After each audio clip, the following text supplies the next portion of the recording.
মাথার ওপর নেই পাকা ছাদ, পলিথিন খড় দিয়ে কোনো রকমের ছাউনি তৈরি করে দিন কাটছে আদিবাসী পরিবারের। মেদিনীপুর শহরের ৮ নম্বর ওয়ার্ডের হাঁসপুকুর বেনেপুকুর এলাকার আদিবাসী পাড়ার অভিযোগ, আশেপাশে অনেকে সরকারি প্রকল্পের পাকা ঘর পেলেও আদিবাসী পরিবার ব্রাত্য। অভিযোগ, বারবার এলাকার কাউন্সিলর এবং পুরসভায় আবেদন করেও মেলেনি বাড়ি। এটা আচ্ছা, কি অবস্থা? আর কি করবো বলো? যারা বাড়ি কি মানে কি রকম বাড়ি কি অবস্থা রয়েছে?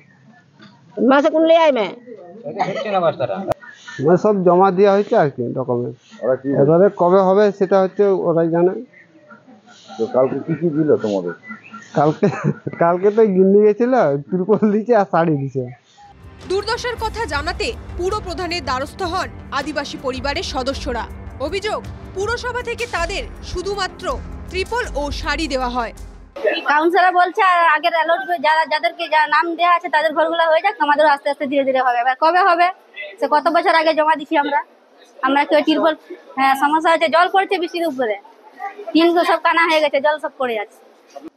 2017 সালের পর 2023-এ হাউস ফর অলের ঘর এসেছিল, কিন্তু সেই লিস্টটা 2017 সালের লিস্ট অনুযায়ী। তখন আমি এই দায়িত্বে ছিলাম না। আমি আসার পর চেষ্টা করেছি তাদেরকে বিভিন্নভাবে সাহায্য সহযোগিতা করার জন্য। শহরের মধ্যে এমন বাড়ি রয়েছে শুনে অবাক মেদিনীপুর পুরসভার প্রধান।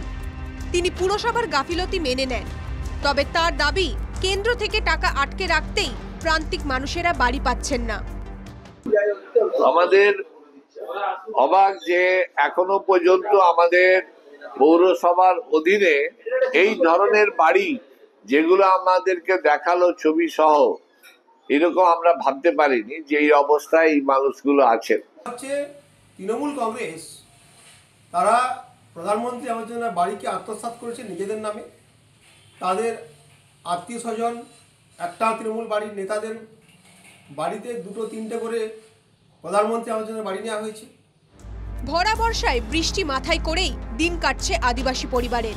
প্রশ্ন উঠছে, কবে মিলবে আবাসের ঘর? মেদিনীপুর থেকে অলোক সাঁতরার রিপোর্ট, NKTV বাংলা।